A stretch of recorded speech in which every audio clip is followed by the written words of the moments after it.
Salut à toi futur leader, bienvenue mon ami au sein de cette nouvelle vidéo. Aujourd'hui on se retrouve chez moi et je suis très content de te retrouver pour un nouveau résumé de livre. Le livre, tu l'as vu dans le titre, c'est celui-ci, c'est Les langages de l'amour de Gary Chapman. Les actes qui permettent de dire je t'aime. Alors c'est un livre qui pourtant il pèse pas beaucoup, on a l'impression que c'est un petit bouquin de à 230 pages en format de poche, il a l'air vraiment ridicule et pourtant à l'intérieur une pépite. Une pépite concrètement pour comprendre la communication qu'il faut avoir en couple, pour comprendre également la communication, comment adopter un certain style de communication en fonction de la personnalité de son interlocuteur et surtout en fonction du type de langage de son interlocuteur ou de son propre type de langage. C'est un livre que j'ai fortement apprécié. Je te donne directement mon avis dans le constat d'introduction de cette vidéo parce que je connaissais pas du tout le concept. Et l'auteur se base sur les 5 différents langages que tu vois sur la couverture. Alors, sans plus tarder, après ce petit constat d'introduction qui est propre aux vidéos de cette chaîne YouTube, je te propose de découvrir les 5 différents langages de l'amour, mais juste avant ça, de comprendre un petit peu comment fonctionnent ces différents langages. Ce qu'il faut bien comprendre, c'est qu'on a tous une préférence pour l'un de ces différents langages. Pas de panique, je vais t'expliquer quels sont les 5 différents langages juste après.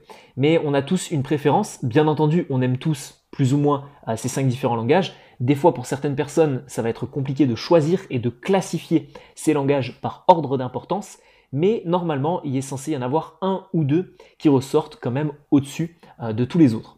Autre point important à noter, c'est que le constat que fait l'auteur, c'est que la plupart des personnes finalement en couple, ou pas forcément en couple, ça peut être aussi dans des relations assez intimes que tu as avec un meilleur ami, ou avec tes parents, ou avec tes enfants, etc. D'ailleurs, il y a un gros parallèle avec les enfants là-dedans. Et l'auteur se base sur le principe que, en fait, s'il y a 5 langages différents de l'amour, ça veut dire que concrètement, tu as très peu de chances d'avoir le même langage que ton partenaire, ou le même langage qu'une autre personne. Et ce qui va se passer, c'est qu'en fait, toi, tu vas témoigner ton amour à quelqu'un de la manière dont tu aimes le recevoir, mais lui, peut-être qu'il a une perception totalement différente et qu'il va exprimer son amour pour toi de manière différente. Donc je ne sais pas si j'ai été bien clair dans ce deuxième point de la vidéo, mais concrètement, tu dois comprendre qu'en fait, si tu ne fais pas ce travail d'analyser quel est le langage, quel est ton propre déjà langage d'amour et quel est le langage d'amour de ton interlocuteur, eh bien ça va être compliqué de manière naturelle de lui exprimer de la gratitude et de lui faire plaisir. Parce qu'il y a 5 langages d'amour différents, donc il y a de grandes chances pour que toi, tu aimes par exemple les cadeaux et que lui ne les aime pas énormément. Et donc toi, pour lui faire plaisir par exemple, eh bien tu vas lui faire un cadeau, mais lui c'est peut-être pas quelque chose, c'est peut-être pas de cette manière-là qu'il ressent le plus de l'amour. Donc sans plus tarder, on commence cette vidéo dans le vif du sujet, comme j'aime bien le dire, avec les 5 différents langages d'amour. Juste après, un petit coup d'eau, parce que c'est pas la première vidéo que je tourne. Alors, la première chose, les paroles valorisantes. Les paroles valorisantes, c'est quoi? C'est la personne qui a besoin que ta communication soit positive, soit encourageante, soit motivationnelle. Le but, c'est de faire en sorte que quand tu vas communiquer à quelqu'un, eh bien, les mots que tu vas employer soient forts, soient très dans l'émotionnel. Et il y a certaines personnes qui sont très attachées à ça. Tu peux leur offrir plein de cadeaux matériels, tu peux leur faire passer de super bons moments, mais s'ils ne sentent pas dans le couple que leur partenaire est très attaché et a une bonne communication, malheureusement, ils ne vont pas ressentir de l'amour. Donc, ce qui va se passer, c'est que le premier langage d'amour, c'est vraiment les paroles, la communication. À proprement dit, le cœur de cette chaîne YouTube, comment bien communiquer tout simplement avec son partenaire ou avec les gens en général. Donc premier langage d'amour, les paroles valorisantes.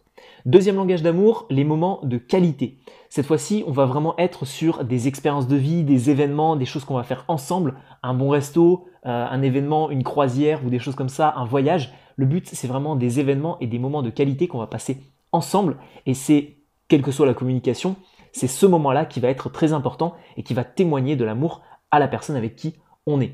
Donc événements, activités, voyages, faire du sport ensemble ou quoi que ce soit d'autre, il y a certaines personnes qui adorent les événements de qualité, les moments de qualité plutôt, et les événements aussi. Et le fait que on passe du temps ensemble, ce soit plus important même que le fait d'avoir une super communication dans le couple. Troisième langage d'amour, comme je te l'ai dit et comme je te l'ai teasé dans l'introduction de cette vidéo, ça va être les cadeaux. Là, cette fois, la personne va aimer par exemple les fêtes, va aimer énormément les fêtes de Noël, les fêtes d'Halloween, la fête d'anniversaire. Il y a certaines personnes, tu vois, moi c'est mon cas, à mon anniversaire, enfin pour moi c'est un jour comme les autres. Et je suis pas là à me dire waouh, c'est mon anniversaire, c'est incroyable. D'ailleurs c'est le 6 janvier, donc fêtez-le moi sur Instagram. Non, ça tu vois concrètement, je m'en fiche un petit peu, ça me dérange pas énormément qu'il n'y ait pas une grande célébration ou quoi que ce soit. Par contre, je connais certaines personnes qui sont très attachées à tout ce qui est fête. Noël, Halloween, jour d'anniversaire, etc. C'est des moments qui sont waouh, c'est la date d'anniversaire, il faut pas la manquer. On connaît tous quelqu'un comme ça. Donc du coup, ça ce sont des personnes qui, au niveau des cadeaux, vont être très très réceptifs à tout ça. Quatrième langage d'amour, ça va être les services rendus. Cette fois-ci, bon, ça fait un petit peu échange monétaire, mais c'est vrai, et certaines personnes qui vont adorer en fait la complémentarité dans un couple ou la complémentarité dans une relation. Les services rendus, c'est quoi? C'est tout simplement le fait que la personne soit très complémentaire avec nous et puisse, par exemple, le cliché, ce serait faire certaines tâches ménagères et nous, on aime faire les autres. La personne adore faire à manger et nous, on adore faire la vaisselle. La personne adore s'occuper du linge et du ménage et nous, on adore faire à manger, etc. Ça peut être aussi dans les compétences, ça peut être aussi dans les goûts. Le but, c'est vraiment que le couple en question soit assez complémentaire et que ça fonctionne bien comme ça. Alors je sais que c'est une vision peut-être un peu pragmatique pour certains qui du coup ne sont pas sujets à ce type d'amour-là, à ce type de langage d'amour, mais c'est vrai que le service rendu, des fois, ça fonctionne très bien. Et enfin, cinquième et dernier type de langage d'amour, forcément, les contacts physiques. La personne aime les câlins, aime se sentir protégée, aime les rapports sexuels, etc. Là, c'est des personnes qui vont vraiment être dans le côté charnel, plus que dans la communication, plus que dans les cadeaux, plus que dans les moments de qualité. Alors souvent, ça peut aller de pair, bien entendu, mais voilà, par exemple, la personne, elle préfère avoir un câlin plutôt que d'avoir un cadeau physique. Bon, ça concrètement, ça montre très bien son type et son langage d'amour. Alors maintenant que tu connais ces 5 différents langages d'amour et que tu as peut-être identifié le tien à travers les petits exemples que j'ai pu te donner, j'aimerais quand même t'aider. L'auteur nous aide quand même à connaître quel est le langage d'amour et le type de langage d'amour de nos interlocuteurs, de notre partenaire, etc. Alors, première chose à comprendre, ça va être qu'est-ce que ton conjoint oublie le plus et qui te blesse. Est-ce que par exemple, si il oublie la date de ton anniversaire, est-ce que ça te blesse énormément? Dans ce cas-là, c'est peut-être que justement, ton langage d'amour, ça va être les cadeaux. Est-ce que par exemple, ce qu'il oublie le plus, c'est de te féliciter juste après que tu lui aies dit que tu as eu une promotion, tu as décroché un job, tu as fait ceci, tu as fait cela, tu as fait une bonne action, et tu sens qu'il ne te félicite pas de manière verbale? Cette fois-ci, c'est peut-être tout simplement parce que les paroles valorisantes ne sont pas assez importantes pour lui, alors que pour toi, elles le sont. Donc en fait, qu'est-ce que ton conjoint oublie le plus souvent et qui te blesse? Deuxième chose que tu peux faire pour reconnaître et pour identifier ton langage d'amour, c'est qu'est-ce que tu lui reproches le plus souvent?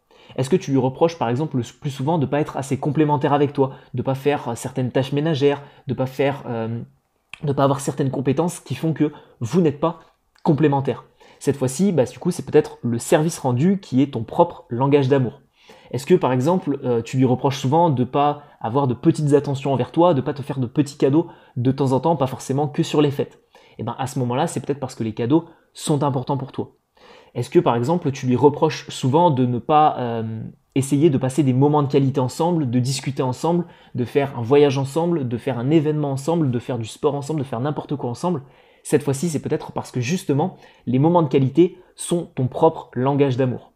Et enfin, dernière chose qui te permet, si malgré tout ça, tu n'as toujours pas identifié quel est ton langage d'amour favori, eh bien, comment tu exprimes toi ton amour envers cette personne-là? Si par exemple, tu avais à exprimer ton amour à la personne avec qui tu es ou à un ami très proche, etc., comment tu le ferais? Est-ce que tu lui proposerais un voyage? Est-ce que tu lui proposerais un événement? Est-ce que tu lui proposerais un cadeau matériel? Est-ce que tu exprimerais ton amour en lui faisant un super câlin et en passant du temps avec lui? Est-ce que ce serait plus quelque chose de type service rendu? Tu lui rendrais service sur quelque chose, etc. Et à ce moment-là, en fait, tu vas découvrir quel est ton propre langage d'amour parce que c'est la manière naturelle dont toi, tu souhaites faire plaisir à quelqu'un. Et de là, je rebondis sur le 4e conseil de cette vidéo, c'est de bien faire attention à identifier chez ton interlocuteur, chez ton copain, chez ta copine, chez ton mari, chez ta femme ou chez un ami à qui tu veux faire plaisir, eh bien, quel est son propre langage d'amour. Pourquoi? Parce que si toi, par exemple, tu souhaites lui montrer de la gratitude, vraiment lui faire un cadeau qui est très important, eh bien, peut-être que lui va attendre quelque chose de différent. Tu lui offres un cadeau physique et lui, il attendait peut-être un événement, c'est ça qui le comblerait. Peut-être que toi, justement, tu es plus dans l'événementiel et réaliser des moments de qualité, alors que lui, justement, il préférerait peut-être un service rendu ou des paroles valorisantes, peu importe. Le but, c'est de découvrir en fait quel est le langage d'amour de son interlocuteur pour ensuite pouvoir combler sa jauge émotionnelle. Parce que des fois, en couple, on a l'impression de ne pas être toujours comblé, de ne pas être pleinement satisfait de sa relation. Et c'est souvent à cause de ça, justement. Parce que, en fait, en permanence, lorsque tu vas faire quelque chose de valorisant, lorsque tu vas faire quelque chose de bien, lorsque normalement tu attends des félicitations de la part de ton conjoint, de ta femme, de ton mari, etc., eh bien, ce qui va se passer, c'est que lui, il a un langage et un type d'amour très différent du tien.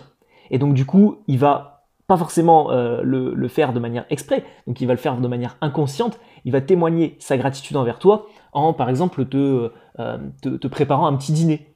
Mais en fait, toi, tu aurais préféré qu'il te le dise, il communique avec toi, mais lui, par exemple, c'est pas la manière dont il a l'habitude de communiquer son amour. C'est pas son langage d'amour, et donc ce qui se passe, c'est qu'il y a un léger décalage. Alors l'auteur explique qu'il faut pas forcément tomber sur quelqu'un qui a le même langage d'amour que soi. C'est pas grave si t'as pas le même langage d'amour que ton mari ou que ta femme, etc. Mais en tout cas, c'est important de pouvoir comprendre ça pour ensuite pouvoir avancer. Le mieux, ce serait quand même d'avoir cette compatibilité, d'avoir ce même état d'esprit pour pouvoir avancer ensemble de manière naturelle. C'est pour ça que des fois, certains couples se séparent parce que de manière naturelle, ça ne fonctionnait pas. Donc en tout cas, à travers ce bouquin, j'ai pu découvrir ces 5 langages-là.